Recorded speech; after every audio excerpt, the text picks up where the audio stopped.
Buddhist Stories, The Nun Wonderful, Part 1 of 5, on Between Master and Disciples, given in English. On September 4th, 2015, from... No need to oh my trouble. I got this for the video team, cutting team. Yeah, later, okay? To share, huh? That's all I had. The fruits. Yeah, I'm losing some weight, I think, or maybe the trousers is too big. Yeah, okay. How's everybody? Good, yeah? Still very little men, huh? Only woman, huh? They always say, "Let me go, honey," and then all the men had to stay home. Washing dishes, watching babies, and all the women come here and sit long time, right? Huh? How come your husband let you go? Your husband don't say anything? Because always a lot of women came, nah? Men very little. Why? You kung fu him or something?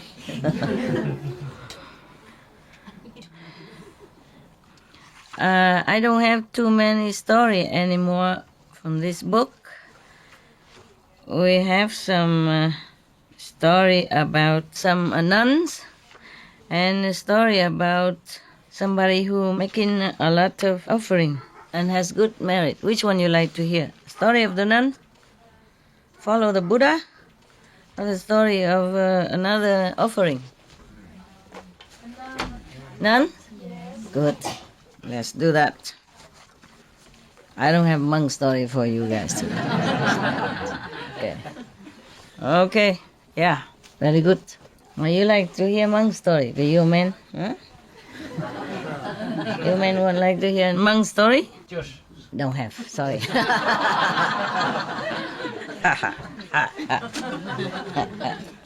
Cut you. Oh, I have to have my magic. Why are you laughing at? Huh? Later. Translate it. Ah. Oh, not bad. Okay.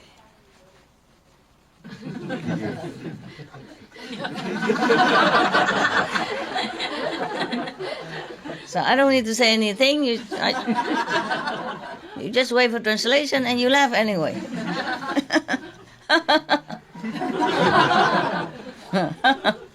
How nice. Better. Okay, very good. Yeah. This one go to behind then. I asked a different kind of glass, but that's what they bought for me. I asked for some different one, yeah? The one that can open from the front and then clack. Right. And then they buy the one that open from the back and open from the front and open nowhere. No, nothing open. Now, this is a story about a nun named VIệu. VIệu means very wonderful. Yeah. Wonderful Bhikshuni means nun wonderful. Wonderful nun is her name. Her name I translate as wonderful, okay? Yeah. This is from Anand again. Nah? Yeah, we have to thank the Buddha and Anand for all this beautiful story. Thus I have heard. One time the Buddha was in the country Save at the ashram KIионN. After the king of that country died, his crown prince named like a diamond, came to the throne and ruled the country. But this man is very bad. This prince is very bad. He's not as good as his father. Yeah. He's very, very violent, greedy, and very, very impossible. Yeah. Many times he let his elephant came out to the city outside and stamp on a lot of citizens and make them die a lot.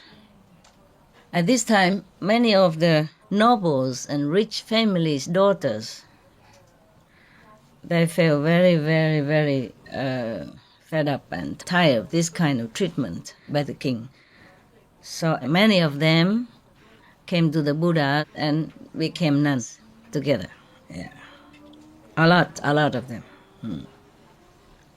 The citizen at that time saw that many of these girls whose family are noble and rich and, has good position and comfortable house, they all went to become nuns. Yeah, either some of them they like, or some of them they respect because of such a good family's daughters. Yeah, and they forsake everything just to become a renunciate.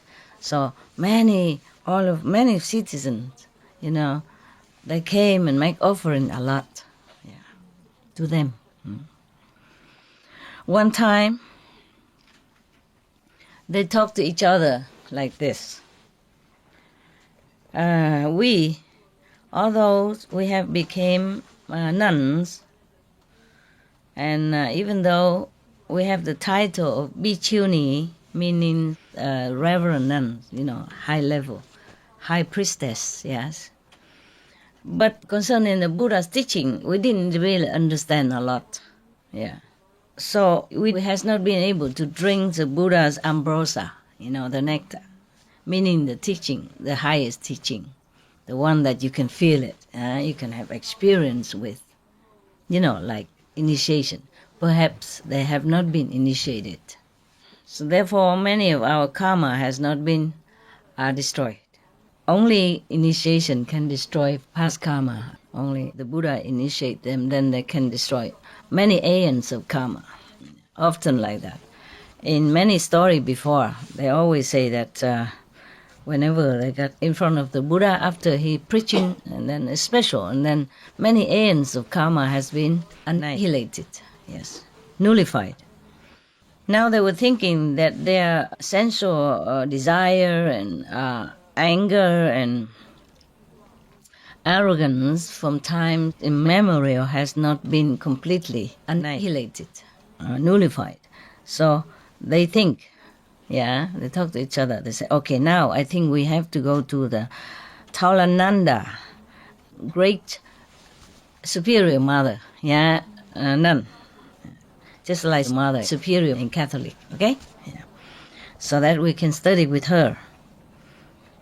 And then she will give us some of the better teaching.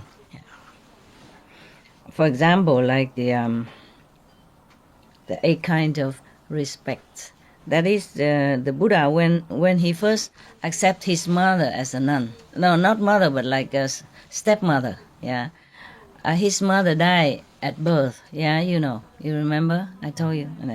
And then his the sister of his mother took care of him because he was just a born baby.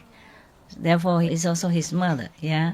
And then after the Buddha became Buddha and have many monks follow him already and lay people follow him already, Rahula also became a monk. Rahula is his son, his only son, also became a monk. So she also came to ask the Buddha to become a nun. Yeah, but at that time there was no nun anywhere. And then the Buddha said, cannot. Mostly the renunciate order is only for monks. It's not convenient for women to become monks with them. There was no such thing before. Yeah? Okay. And then so after she insists, and then Anand was talking, interfere on her behalf, begging the Buddha, saying that she has taken care of you since you were a baby. Without her, you probably would not be able to survive or live as well. Yeah, so she is your mother, and you cannot deny her request, something like that, because this is not like a worldly request, but it's a noble intention. So you must accept her. Then the Buddha relented and accepted her as a nun. But before that, he made 8 rules for her to follow. If she can follow and accept them, then she can become a nun. I have to confess I don't remember all of the 8, But it's almost like you have to bow, have to prostrate to the monks. No matter how young that monk is, always. One of them is like that, you know. If she can accept it, then she can become a nun, yeah. And many others probably, but the nuns have also about 200 something other precepts, you know, almost like the monks. It just modified a little bit for nuns, yeah? Yes. The Buddha thinks, not because he didn't want, but he was worried, number one, she is from royal household, see, royal blood. And she has been used to it, luxurious life, and have servants, you know, always at her beck and call. And then she's always ordering, you know, she's used to it, this kind of matriarch-like life, yeah. He worries she cannot humble herself to live as a monk. A monk's life, only one meal a day at that time, you know, except when you're sick or something special, or when you go on different journey, then maybe you don't have food for a long time, so you can eat any other time. Otherwise, you have to eat only at noon, yeah. And then have to live ascetic life, you know. Cannot have a high bed and a lot of beautiful clothes, anything like that. Probably one of the rules are like that, okay?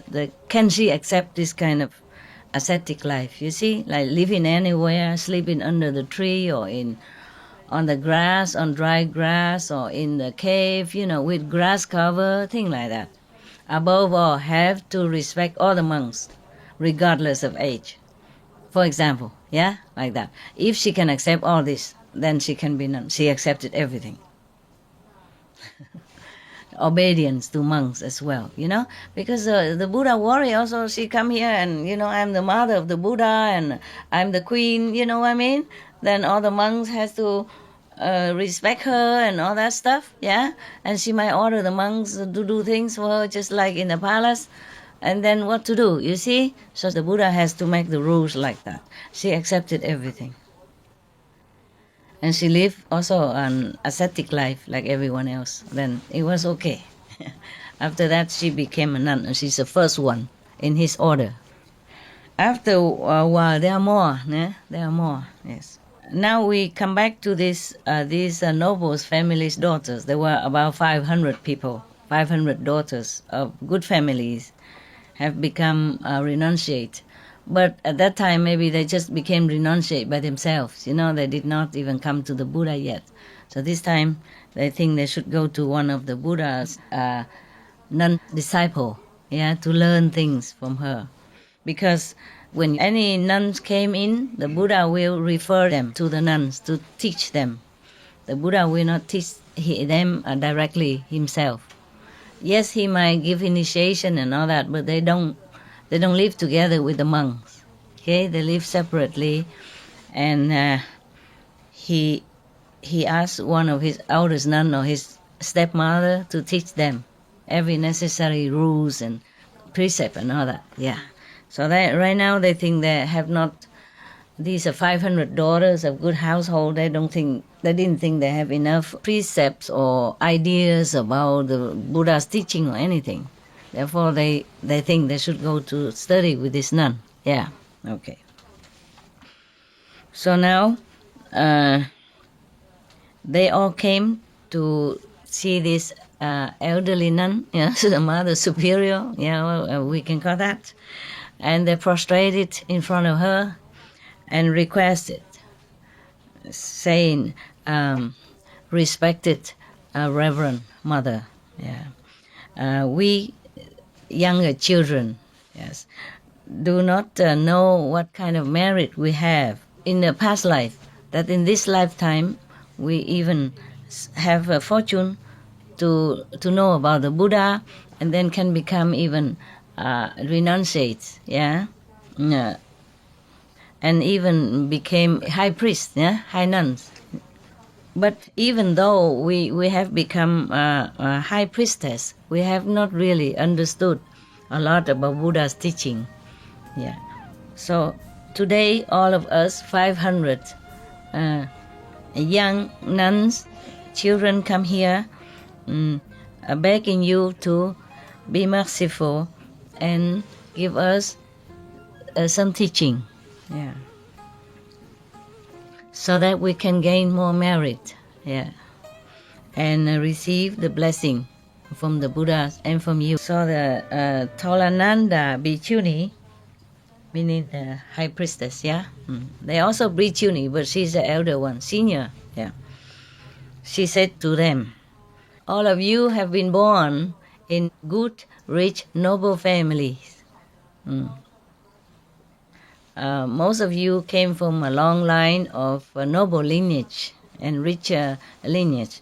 You never lacked anything in your life, and even in such a young age, in such a beautiful age like yourself, you wanted to become nuns. Why should you do that? Why would you do that? Shouldn't. Never mind. Don't do this. It's a wasting of your youth. It's useless.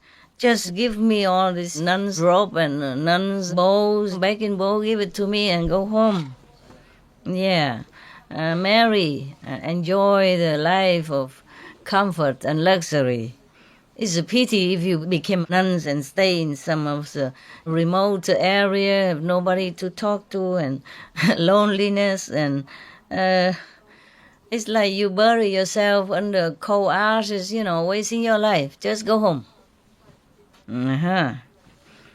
After all of them heard this high bhikkhuni told them like that, they feel very confused and desolated.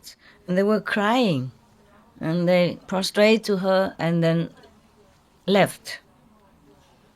And then when they went out, they talked to each other. They say, we are the ones who want to escape from these worldly bindings of, marriage and sensual love and, and family life, and to escape from ignorance, to liberate ourselves from all kind of mundane bother, mundane trouble and binding and affliction and all kind of trouble in this worldly life. And now we came to her. Not only she did not give us any good advice or any teaching, she even talked like that. Want to drag us back into the mud, where we don't want to stay, where we already feel that it's nothing for us anymore. That's why we left. It looked like she want to drag us back into the tiger's dens on the mouth of the lions, to ruin our lives, ruin our aspiration and ideal. I think this is no good.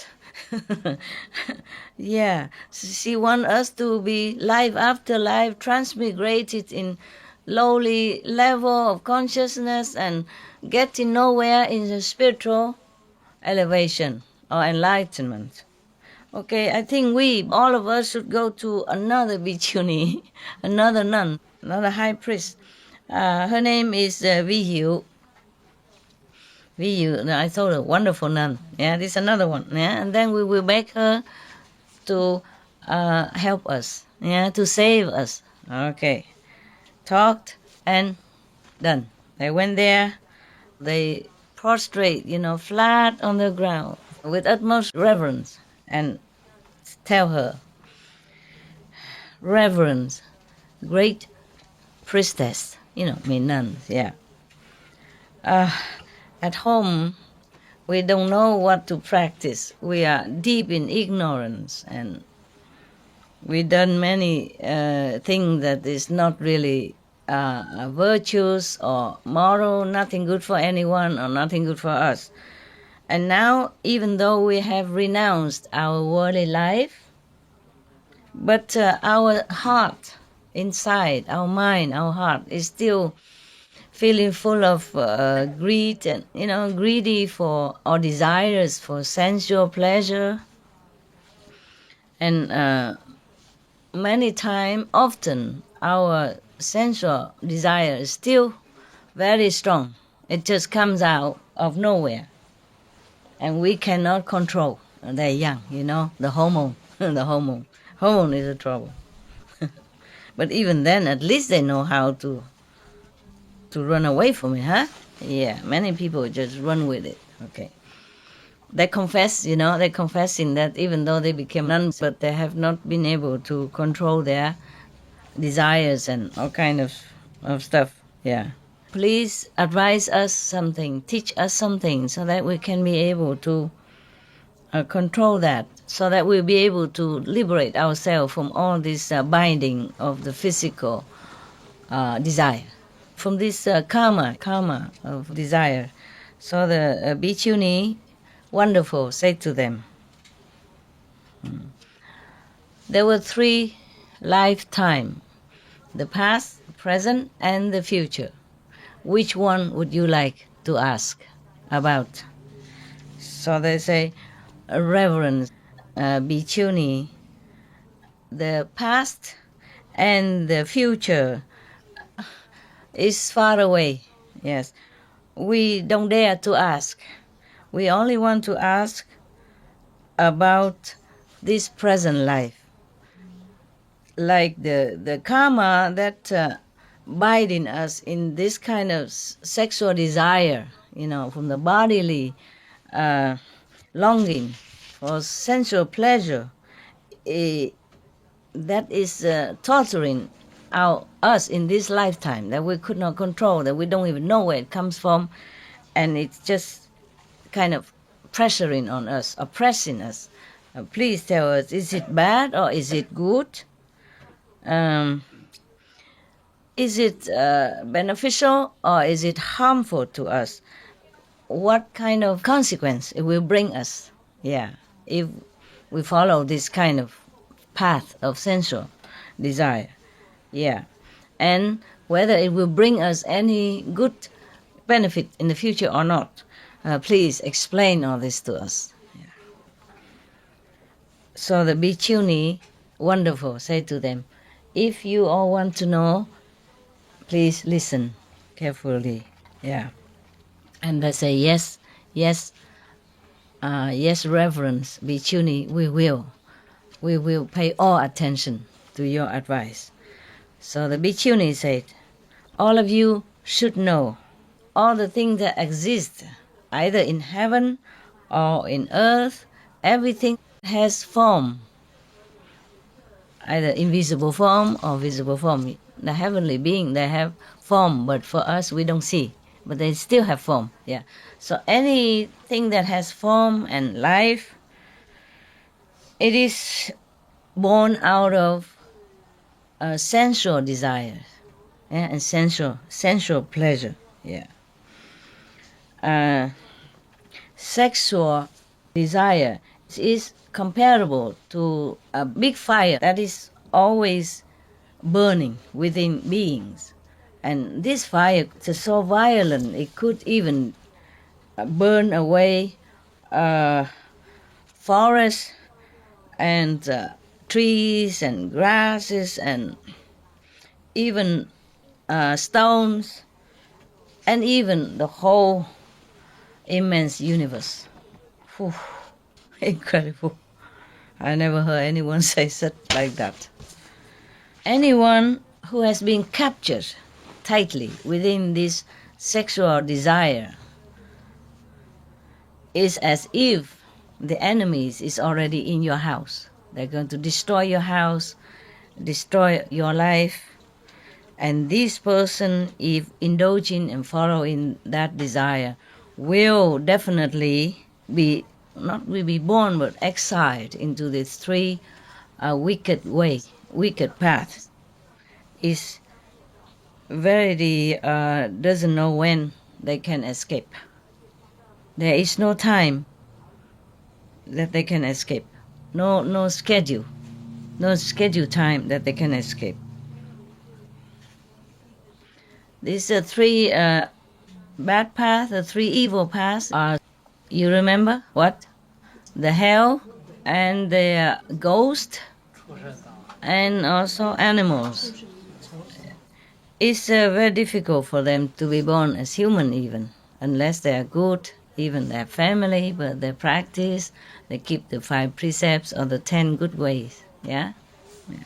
So now, anyone who are attached to their house, their possession, their family, it's because they love this kind of unified gathering. Yeah. And, happiness with the unified gathering. And because of this, their life will be given in to being born again and getting old, getting sick, and then die in this kind of circle. They will not get out of that circle. And then they will have to also suffer separation, either through life or through death. And sometimes in the middle of their love, on the peak of their love life, they have to separate because of something happened in life or something happened that they die. One of them die. All kind of very suffering, pain, mental, emotional, physical. If they continue to be too attached to this kind of family and union, sensual pleasure. Yeah. Some people are so much attached to the love of their life or the other opposite sex that if they cannot satisfy this love, their heart is like burning and their mind is being so like imprisoned. It's very, very difficult to get out of that. Like love sick, Yeah, as if somebody binding their mind and tightening their heart and breaking their feeling and all kind of suffering. I myself, the nun, wonderful. She's talking about her life now. Yeah. I myself was born in a Brahman family. Brahman is a top caste in India for caste system. Yeah. My father was the most revered, respected in the whole country. Yeah.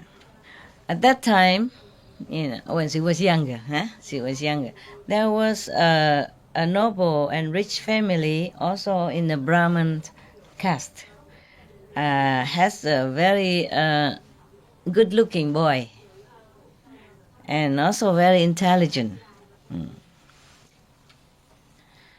Because they know that I am also beautiful. She was saying like that. Yeah, I was also beautiful, and they saw me beautiful, and also from the good family, noble family, and same caste. So they came and asked for my hand for their son. Yeah. After we married, then we have given birth to one son. Because long time I haven't seen my parents, so I miss them very much. So I asked, she want to go home to see her parents, because she missed her parents so much. But now she say that at that time she was still pregnant. In her pregnancy, she worried that life is not predictable. Life and death is unpredictable. Therefore, she asked her husband to let her go home. Yeah, to see the parents. She worried that maybe when she have birth and she might die or something, yeah, she would like to see the parents in case, yeah, like that. Okay, my husband allowed me to go home. He also came with her, according to this, yeah. And both of them take their luggage and bring their son. Oh, when she was pregnant, she asked when she was pregnant, but now already gave birth to the kid. Yeah. And then they took their son together, go back to see the wife family. Yeah. They are walking only halfway, and then it became dark. They went out in the morning and went until the dark. It's about halfway. And then both of them, husband and wife, were resting under a tree, to sleep at night. But in the midnight, suddenly she has her stomach problem. She has period or something problem. And then she bled, yeah. And many of the poisonous snakes and other insects, they smell the blood. So they came there.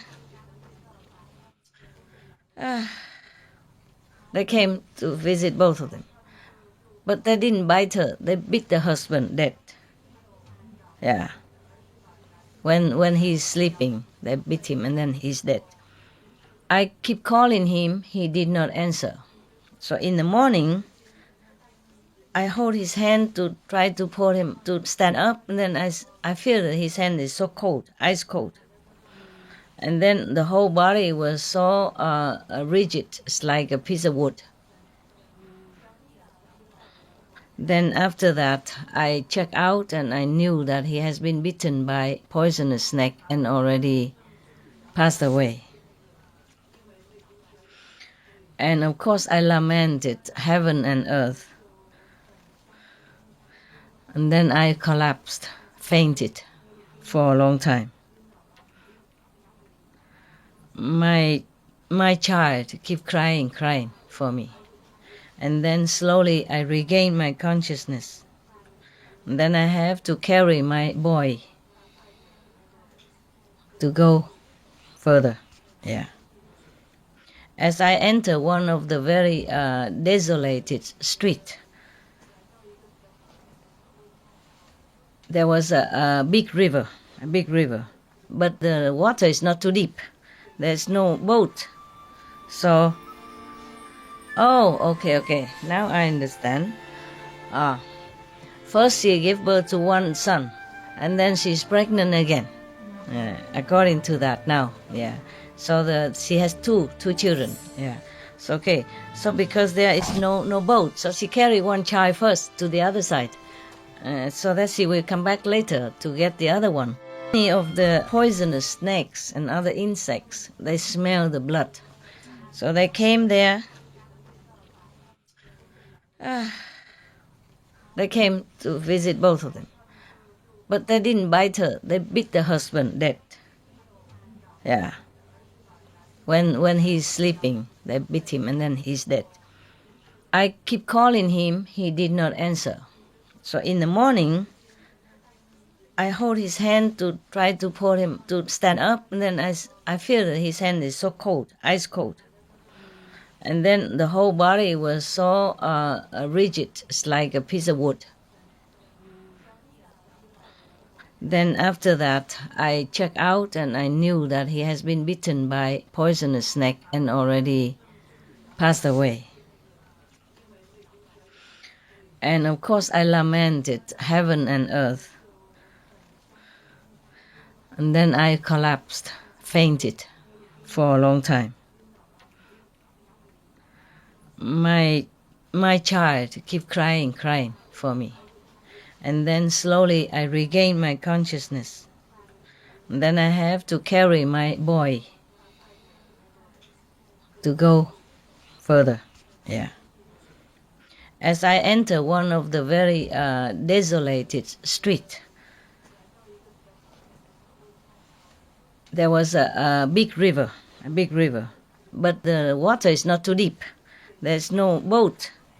So, oh, okay, now I understand. First she gave birth to one son, and then she's pregnant again. According to that now, yeah. So she has two children, yeah.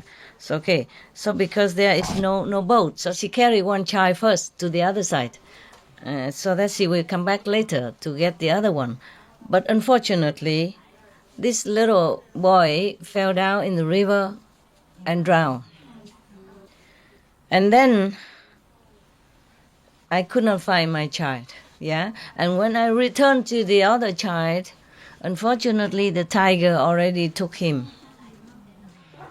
What terrible misfortune, huh? Husband died, and then one child died, and then another child drowned. This is terrible life.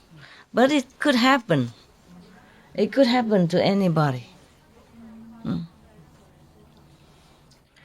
Today I watched the terrible news about refugees, particularly from Syria.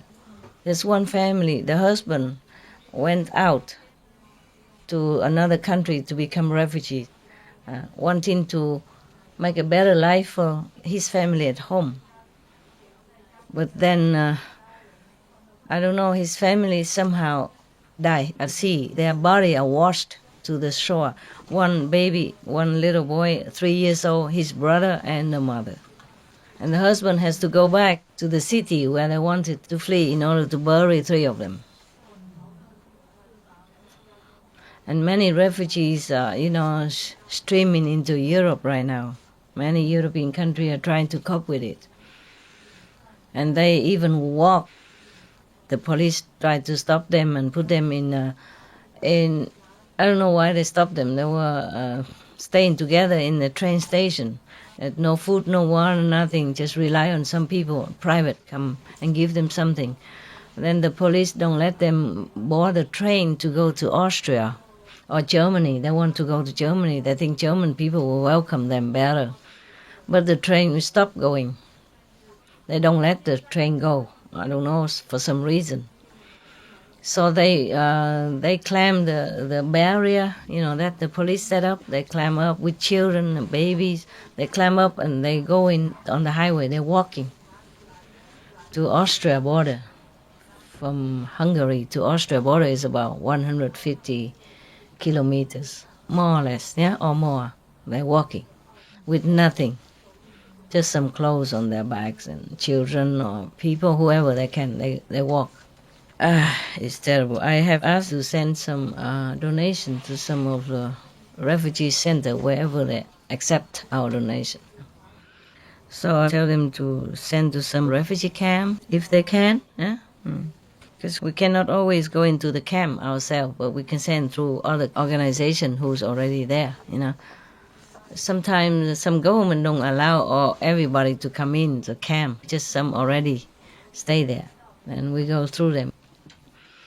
So now, when I went to the other side, the tigers already took my other son away. I only saw some drop of blood on the ground. I was beyond suffering, beyond pain, beyond sorrow. So I fainted for a long time, collapsed on the ground. Long time, and then I woke up. I became absolutely alone, lonely and confused, and lost all kind of orientation and thinking. I'm just walking, like a body without soul. Walking. I didn't even know where I was walking, where I was going. And then, after a few miles, I met one of my father's friends. Very good friend of my father.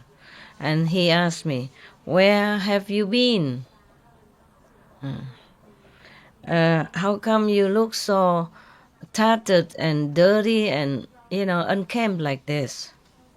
So I told him everything, the story of my misfortune. I said that yesterday I and my husband want to visit my parents. And then my husband was bitten dead by the snakes. And then this morning I lost both of the children. One is drowned in the river. The other one is been eaten by tiger. I have no way to tell you my pain. "Oh, really, my God," he said. The best friend of my father's. "Oh, really? How pitiful. Yesterday your house was in a fire accident. All of your family, your parents, your siblings, they're all being burned to death. There is nothing that can be more painful for you. Nothing really can be more painful for you." He was showing all his sympathy. After I heard that, as if thunder, as if the listen thunders right next to my ears, I fainted again, collapsed on the ground for a long time. And then I keep lamenting and crying and lamenting and crying. The man, feeling so sorry for me, he took me home and took care of me like his own daughter. After a while, my suffering pain gradually decreased. In that vicinity, there was a man, also from Brahmin family. He saw I'm beautiful and asked somebody come to ask for my hand for him. Người mối mai là gì đó? Tiếng Anh nói gì? Hả? The matchmaker. Yeah, he asked the matchmaker, thank you, to come and ask for my hand. Okay, then I was also lonely and thinking this man also very good, from good family, and he looked good, so okay, I agree to marry. I closed my eyes and let fate decide it this time. Yeah. And I just trying to see how my fate will fare this time. Okay. And then I was pregnant. Yeah. At that time, it's labor time, the time of birth. In the middle of the night, I gave birth. Yeah. And then at that time, my husband went out after drinking and eating, or maybe playing cards somewhere, playing games somewhere, come back. And he knocking at the door. Because at that time I was in labor. I was giving birth at that time and painful. At that time the birth, just occurred. I could not get out to open the door on time. He was very angry, broke the door, came in, and beat me up non-stop. I was praying and begging to him and say, husband, dear husband, I was having pain because of labor. I want to give birth. It's not like I'm lazy or not respecting you. Please, please. She was thinking, what kind of unlucky life I have, that I have to meet this kind of violent and immoral and wicked person. Yeah. So the next morning, I left home. I went to the country called Balanai. I was sitting outside the city wall, and there was one man there, one of the son of a noble family. His wife just died. Yeah. Every day he went out to visit the wife's tomb. He saw me crying, so he came and asked me, where did you come from? Why are you sitting here alone and so sad? And then I told him everything about my life. And then he invited me into a restaurant. And then after we talked happily, compatibly together, he asked me, if now somebody want to marry you, will you agree? Yeah, already. So I said to him, dear sir, I'm too tired, too fed up. It's not really the married life. It's not much happiness in it. Even a little happiness is a short-lived. And afterwards, it's only suffering and non-stop. Yeah. It's very difficult to find a good-hearted man. Yeah, and then if I meet a wicked person again, it's even more suffering. So he asked me, so you want to live alone all your life now? Like that? Yeah. I said, no, I not really desire to live alone. It's just if I find somebody who is gentle, who is a gentleman and good heart, and then maybe and also have moral standard and also educated, then I probably will agree to marry him. Yeah. So he said, all right, miss. Okay, I'm not beating the bush any longer. I am the son of the noble family in this city. Yeah. The wife just died recently. I see you a good woman. Yeah, very good-hearted woman. I would like to stay with you for 100 years, meaning marry you. Would you like? Yeah. So I saw that he looked like a gentle person. Yeah, like a very good person. So I agree to marry him. Unfortunately, after 3 years, he caught some disease and died. Oh my God, what a life. At that time, in this country, if a man lost his wife, like to death, yeah, to death, then he can remarry. But if a wife lost her husband, if her husband died, then the wife must also die with the husband. So buried together in the same tomb. Understand? The wife have to die and be buried together in the same tomb. Oh my God. Buried alive. So therefore, I was also buried together with my husband alive in the same coffin, same tomb. But at that time, I wasn't dead yet. And then that night, there were a band of robbers came and dig in the coffin, the tomb and the coffin, to take the jewelries and, you know, all the things that bury with the dead people. And then the leader of the robber band saw me beautiful and forced me to be his wife. Oh God, all right. This robber leader, not long after, the government caught him and chopped his head. And of course, the subordinate, you know, of the band caught her and also buried together with the leader husband. Again, yeah. 3 days after, many tigers came to because of the chopped head, you know? There's a smell of the blood still there. So some of the tigers, I explained it. They didn't explain it here, but I just tell you why. They came and dig out the tomb and tried to eat the flesh. Yeah. And they wanted to eat them, or eat her also. But then suddenly already is a daytime. And many people come walking by to go to the market. So they scare. A lot of people, so they scare, they run away. Therefore, I tried to dig the earth and get out. I did get out. But I sat there next to the tomb and cried again. My God, what a life, huh? Okay.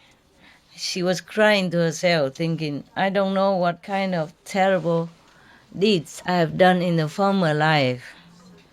That's in this lifetime I had to encounter so many disaster, pain, sorrow, and suffering, thirst. Yeah. How many times I almost die and live again and come back and to life and die again and come back to life again. How terrible. And I observed that properly, you know, hundreds, thousands, or millions other same female sex like me, also married, and I think this is all like a yoke, you know, on the female's life, like imprisonment. Yeah, it's only slavery. Yeah, and making your life more and more ignorant and suffering. Because we don't know a better life. We don't recognize a more noble way of life, a better path to go. We do not know how to step up onto the true path to liberation and the true path to know the reality, yeah, another higher than this physical life. Therefore, I tried to dig the earth and get out. I did get out. But I sat there next to the tomb and cried again. My God, what a life, huh? Okay. She was crying to herself, thinking, I don't know what kind of terrible deeds I have done in the former life. That in this lifetime I had to encounter so many disasters, pain, sorrow, and suffering, thirst. Yeah. How many times I almost die and live again and come back and to life and die again and come back to life again. How terrible. And I observed that properly, hundreds, thousands, or millions other same female sex like me, also married, and I think this is all like a yoke, on the female's life, like imprisonment. Yeah, it's only slavery. Yeah. And making your life more and more ignorant and suffering. Because we don't know a better life. We don't recognize a more noble way of life, a better path to go.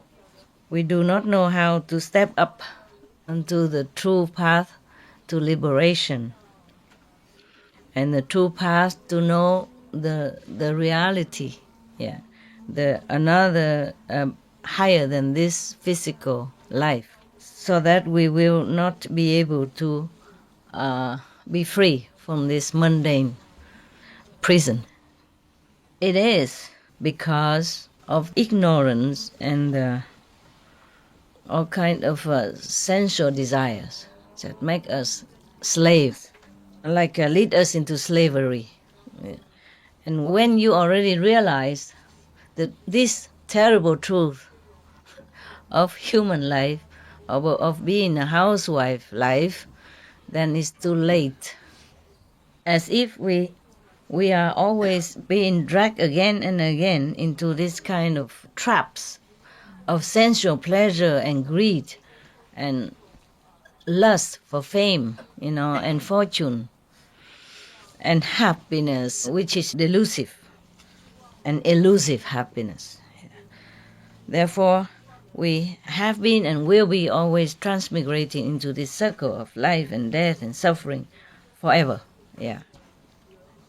Now I just suddenly remember when she was crying like that. Then she suddenly remembered that one time there was a person from the family of Seka, the Buddha. Yeah.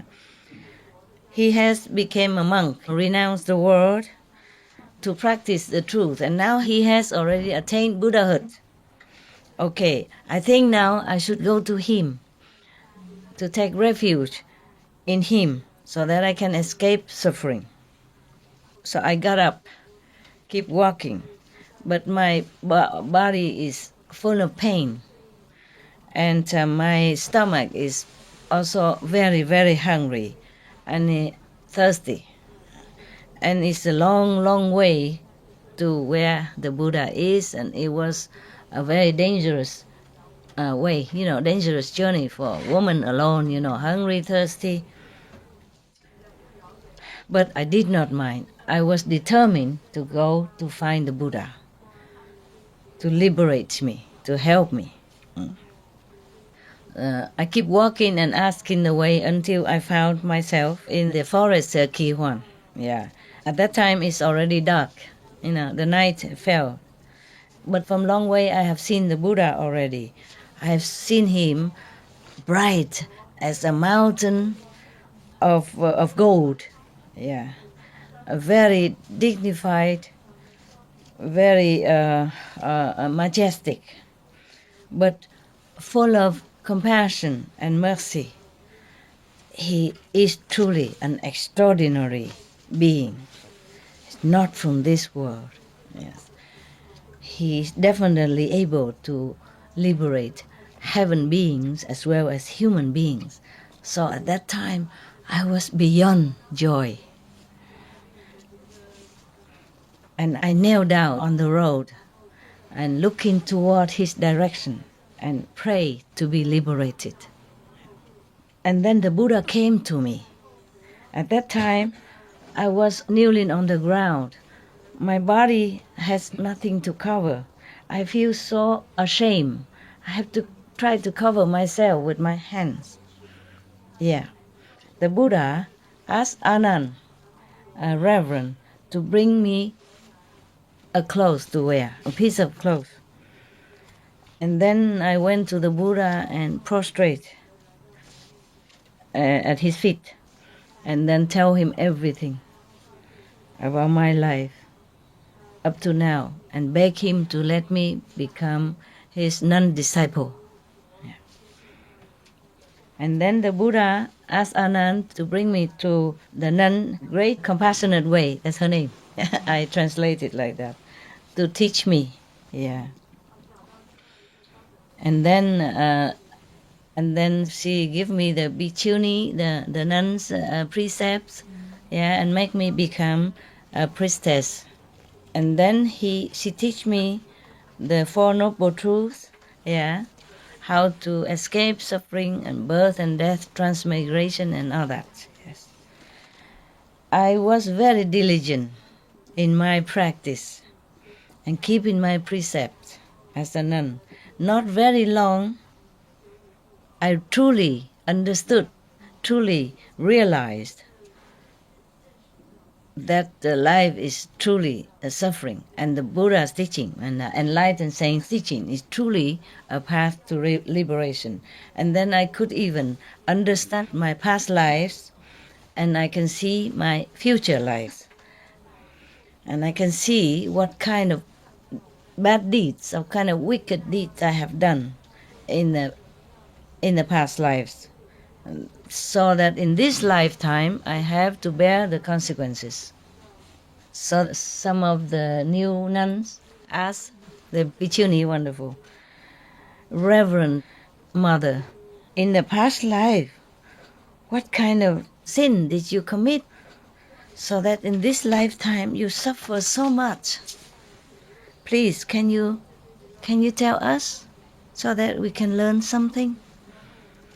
They say, yes, I will tell you. Pay attention. And they say, yes, we will. Long life ago, long time ago. At that time, many lifetime ago, long time ago in the past. At that time, there was a noble, rich family, has no children with the first wife. So he married a concubine, the second wife. Yeah. And this concubine, this wife is very beautiful. The second wife is very beautiful. So he really favored her very much. She's his favorite. Yeah. And both of them are loving each other passionately. Life is good. Love is great. Yeah. Not long ago, she gave birth to a son even. Oh, God, it's even more favorite. You must know, you should know in the old time, even now, giving birth to a son.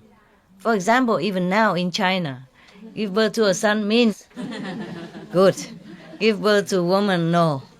We are still second-class citizen, okay? Because men can carry the family's tradition and business and name, you see? So that means the family name will live longer, continue. But the woman born have to be married far away from home and take the name of the husband. And whatever children born, it will be the name of the stranger over there. Understand? Nothing to do with the wife's family anymore. For example, like that. Yeah. Therefore, since then, he even loved her more and more and more, you know. Anything she wants, is immediately she gets, yeah, like that. And then the first wife was thinking to herself, oh, since I marry him, we both work very hard together, husband and wife, and sparing, you know, and saving in order to become rich like today. But now in the future, I'm sure only the second wife will have it all. Yeah. It is so useless for me. I will have nothing. Wasted all my time and my youth now working hard for somebody else to enjoy. Yeah. I think it's better I kill the second wife, son. She was thinking like that. So she used a very long needle. Yeah, long needle. Wait until everybody sleeps, she came and killed the baby. And of course the second wife, crying day and night, day and night, day and night. Non-stop. And then after a while she was thinking, my son was not sick. Nothing wrong with him. Suddenly he died like that. I think it's the first wife killed him. And then she came and confronted the first wife and asked her, my son has done no harm to you. What sin has he done that you kill him like that? And of course the first wife said, what are you talking about? Huh? Why are you talking crazily like that? I swear, yeah, if I kill your son, then life after life, my husband will be beaten dead by snakes. And if I have children, then either they drown or the tiger will eat them. Or the wolf will eat them up. Or I myself will be buried alive. And then all my family will be burned in fire to death. Everything happened, as she said, as you knew already from the story. Okay. So, all of you should know. The first wife of that noble, rich family man, that life was me. Because I did not know about the karma and the consequences of karma. Therefore, I wickedly killed the baby son, and I swear as if nothing will happen. Therefore, in this lifetime, I had to suffer that much, exactly as what I have wished in my terrible oath, because I didn't believe that anything could happen. So the 500 new bhikkhuni, the 500 new nuns asked her again, Reverend Mother, but what kind of good deeds have you done in the former life, so that in this lifetime you are fortunate to meet the Buddha and even attain, liberating a level of consciousness? Could you please tell us? So she said, yes, pay attention. Long time ago. In the country called Balanai. Yeah. Probably this country is continuous for many lifetimes, nah? Just like, I don't know, Vietnam or French, or, it's always the same name. There's another country, this is the same country, Balanai. Always this country pop up in many stories. Yeah. Because this story probably happened in India, a lot of story happen in India, and the same earth. So that means our earth exists long time ago, and humans has exist long time, aeons ago, before us, and maybe the planet was destroyed, uninhabitable, like the Mars right now, for example, like that, yeah, and then we revive again. Some humans survive somewhere and then regroup and rebirth and resource again. Huh? Yeah, make country again, make human again, make babies again, and life bloom again. Yeah. In that country, Balanai, there was a mountain. Yeah. Named Fairy Mountain. Yeah. Or Heaven Mountain. Yes. In that mountain and forest, there are many of Patakya Buddhas and many lesser saints and many other saintly beings, yeah, even though not Buddha, but also practice there, and saintly people, yes. At that time, there was a Pratyeka Buddha who went to the city for alms, begging for food, yes. And there was a lady from a noble family, yes, very happily making offering to this Pratyekya Buddha. Yes. Because of her sincerity and happiness, truly sincere to make offer to him, he saw his real status. So he fly in the sky and demonstrate 18 of his magical power for her to see. Yeah. Because of that, she was so awed, and then she knelt down on the ground and looking up to him, prayed thus: I prostrate in front of the great reverend saint. Please, in the future, help me to be able to attain such a spiritual level as yours right now. Yes. You all should know that noble family lady, noble and rich, family lady at that time, it was one of my incarnation. Yeah, because I was so sincere and respectfully make offering to this saintly being, and then I vow, I pray to attain a high spiritual level like he did. Therefore, today I have this opportunity to meet the Buddha and attain Arhat. Even though now I already attained sainthood, but my body is still having pain and aches very, very frequently from my head until my toes, as if a needle has been thrust into my head from my head to my foot. It's painful, as if that needle even went through my bones. You see that? She's saying to them, you see that? The sin, no matter how long, how immeasurable time passed, you still had to bear it. Even then, I'm already an Arhat. There are two different things. Merit, you can enjoy. But sin, you must still pay, endure. Yes, that's what it is. Because nothing has been done will be erased or deleted. Never. 500 young bhikkhuni, young nuns, hearing thus, everybody was shaken with fear, tremble.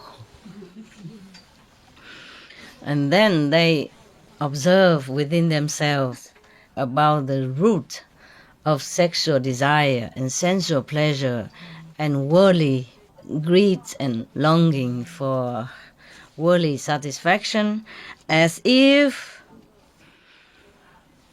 it's a big bonfire.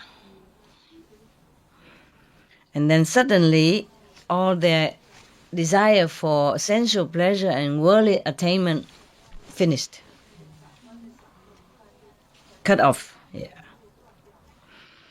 And then they observe all mundane pleasure and suffering as if it's a prison. Therefore, their karma also cut off.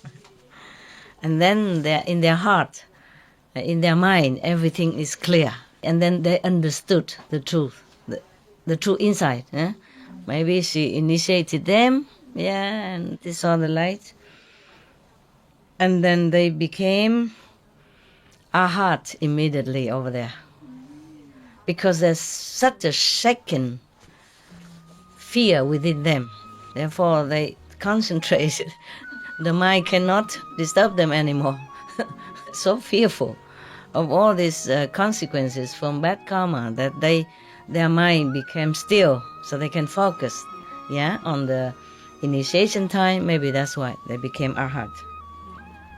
Destroy all many lifetime, many aeons of karmic hindrance and retribution. After they came out of samadhi, so that means during initiation, I sit there and meditate, and then become Arhat. After they came out of samadhi, they told the wonderful priestess like this, Reverend Mother, all of us has been bound and tortured by this sensual pleasure desires up to now. We could never shake it off. We could not escape from it until now. Today, relying on your blessing and grace, we have been liberated from them. We have no way to thank you. Yeah, we are so grateful, so grateful. After the Buddha knew that, the Buddha was very happy. The Buddha right now, of course he knew anyway, so he praised the wonderful nun like this. Excellent, precious, precious. The nun, wonderful, could preach in such a way as to benefit herself and then benefit others.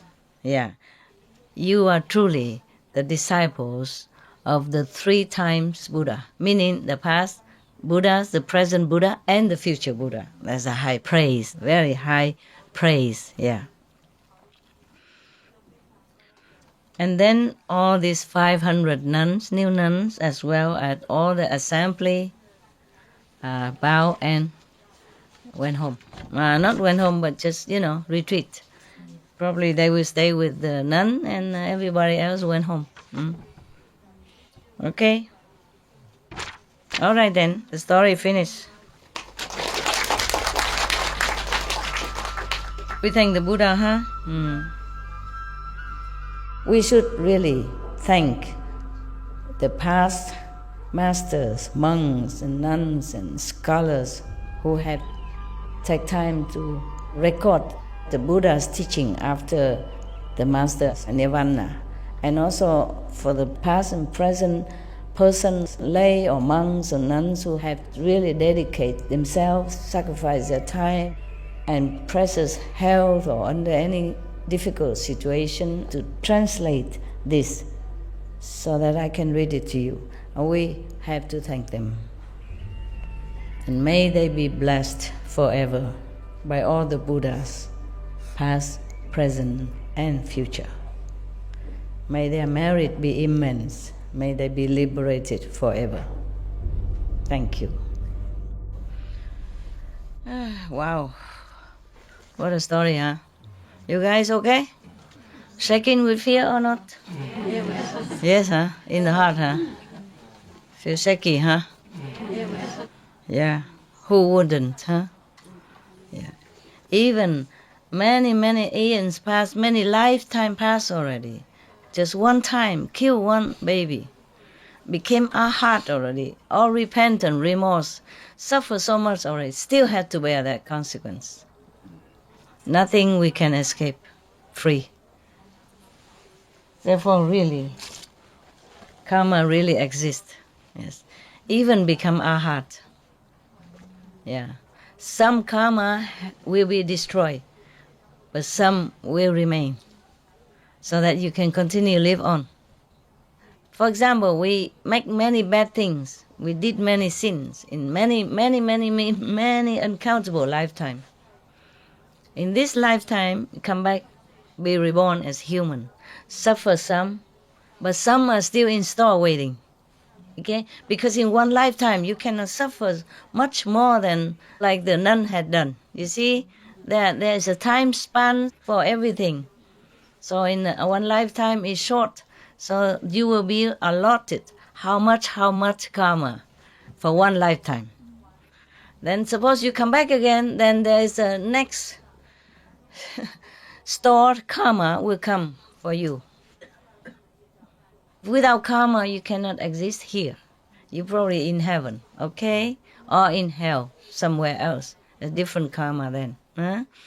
Therefore, the nun, luckily she came and took refuge in the Buddha, and she became arhat.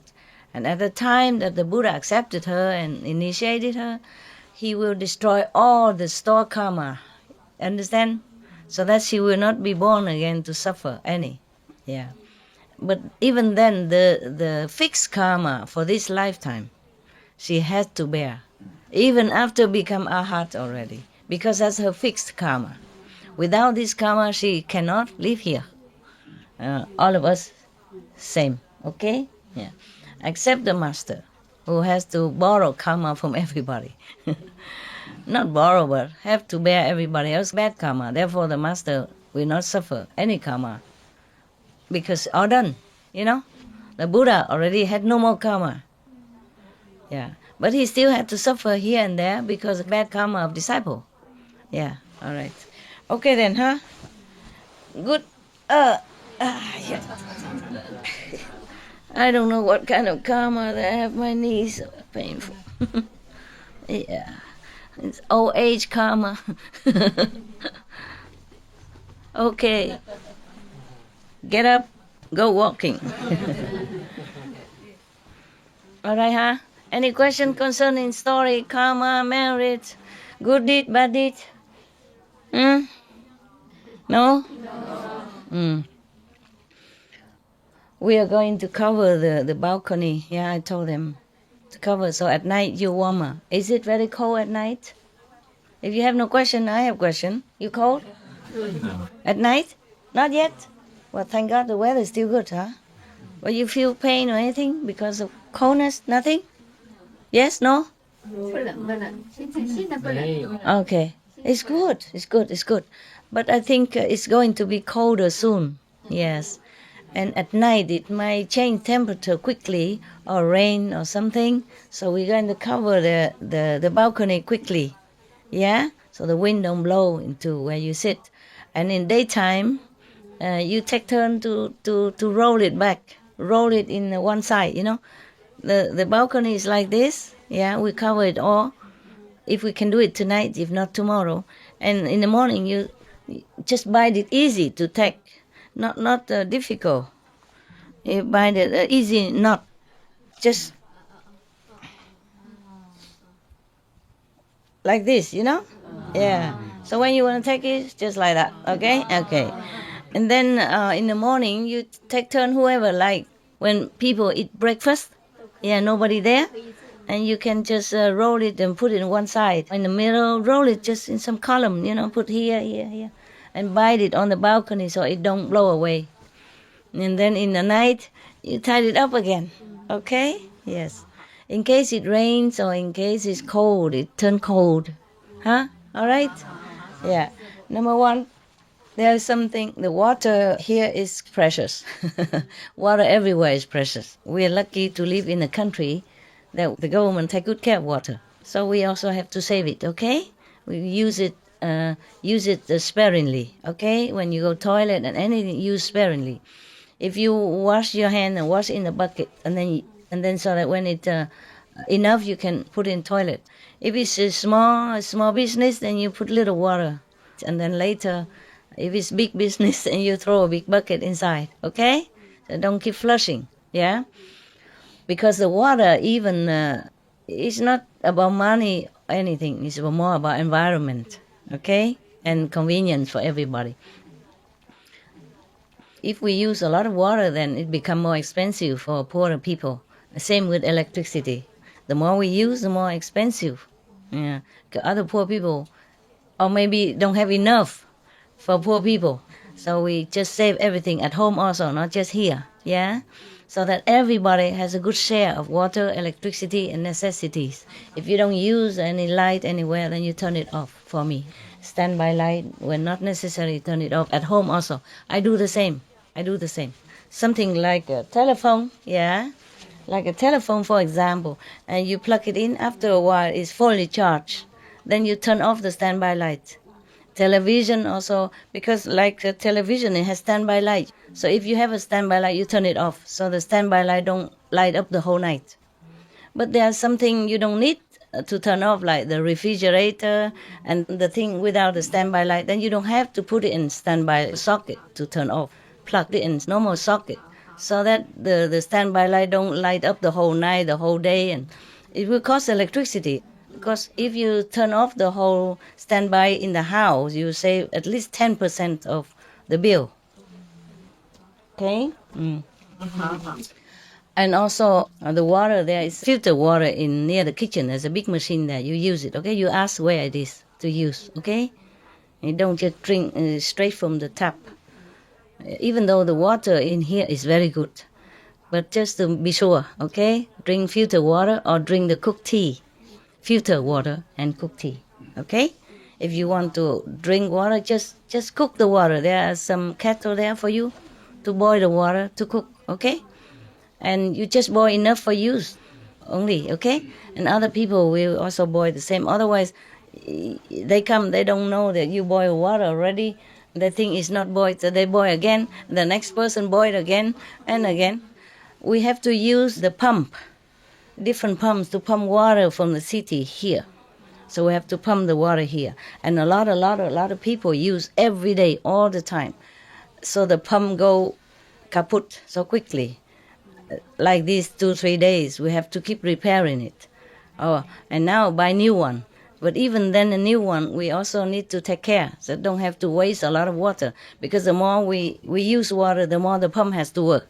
The more the pump has to work, the more we have to repair or renew the pump. Even we put in a new pump, have to take care. We can do it. We can buy the pumps forever. But the more we save, the better the pump will work longer.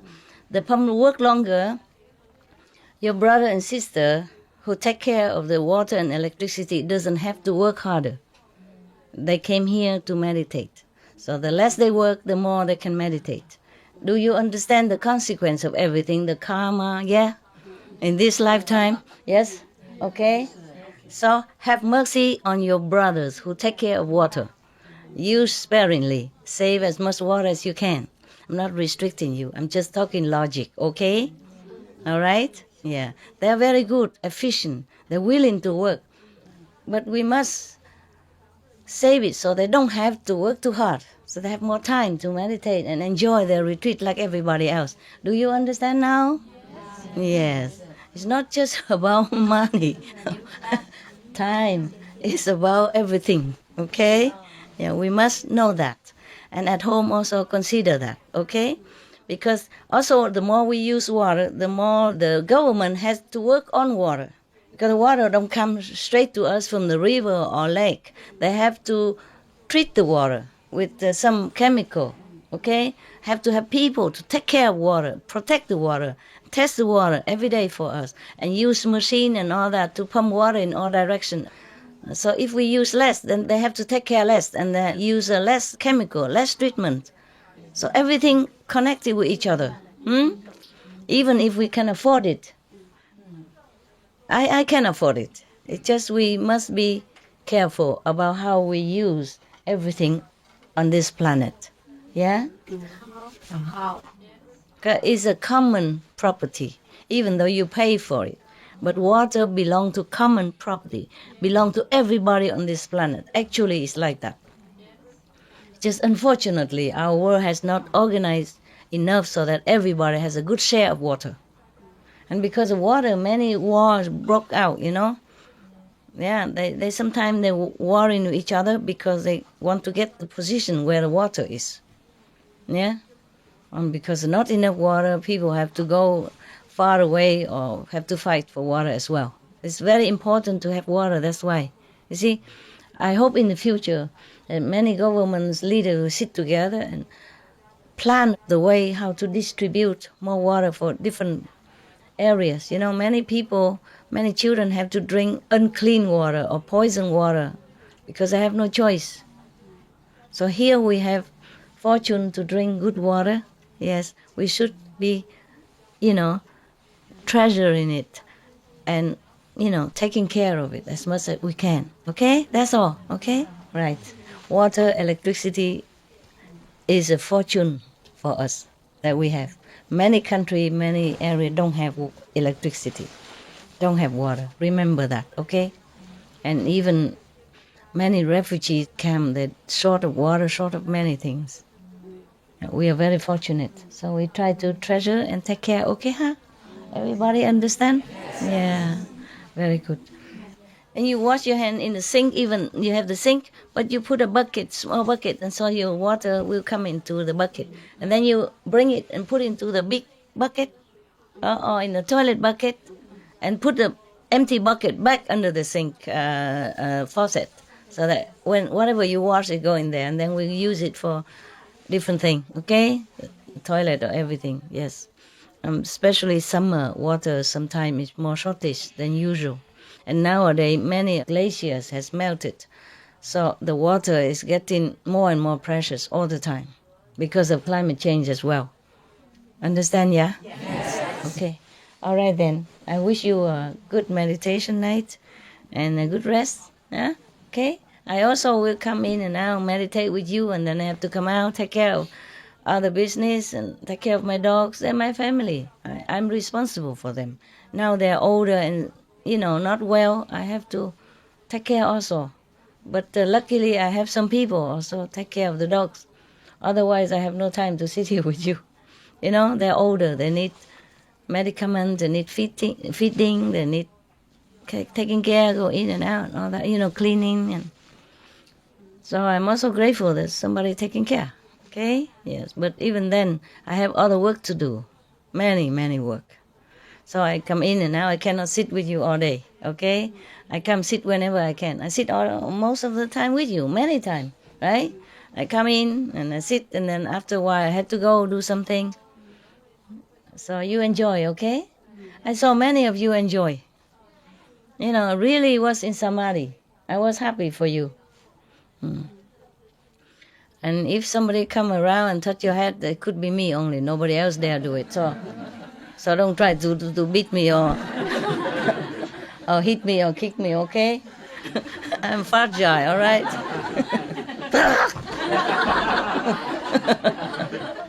Don't kung fu me, huh? Otherwise, I'm so scared I don't come touch you again. You always want me to touch your head and your wisdom eye, then that's why I do it. So don't kick me, huh? I always try to be gentle, but I'm very gentle already. First I touch a little of the hair, and then I go down to the wisdom eye, but somebody still kung fu me. Okay, it's okay. Huh? You're welcome. Okay, take care of each other, huh? The one who came earlier, they teach the new one how to go around. Okay? All right. And don't try to stare at me whenever I go out. Be natural, okay? I know you like to see me, but I'm very uncomfortable. I will try to talk to somebody, and then somebody else want to jump in because I'm talking to that guy, so she also want to talk. I'm talking about work. Yeah, and if you interrupt, I might forget what I was saying.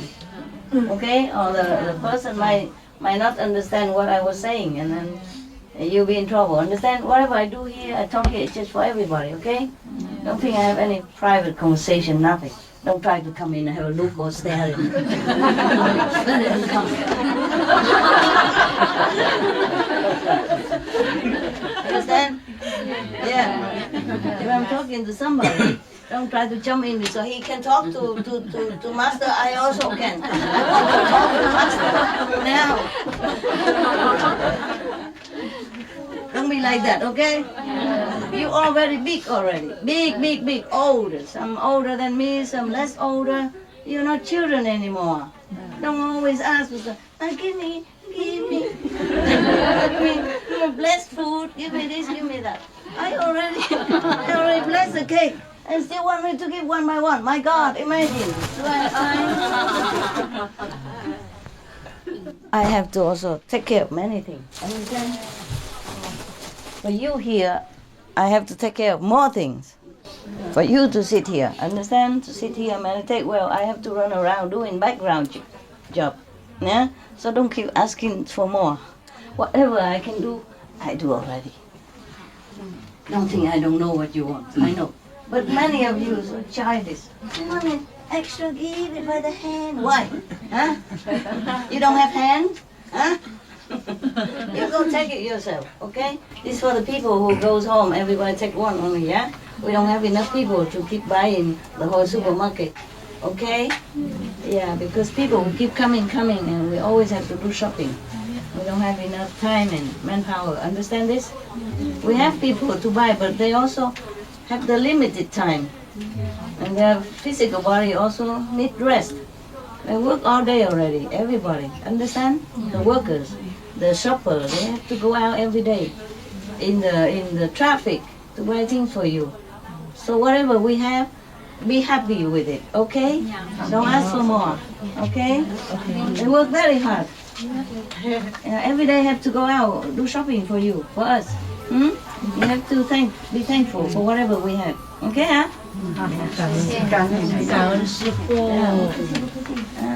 Just remind you to be good, that's all, okay? See you soon. You meditate and I come in and I'll meditate with you also sometime during the night. But of course you don't know it, you're too busy.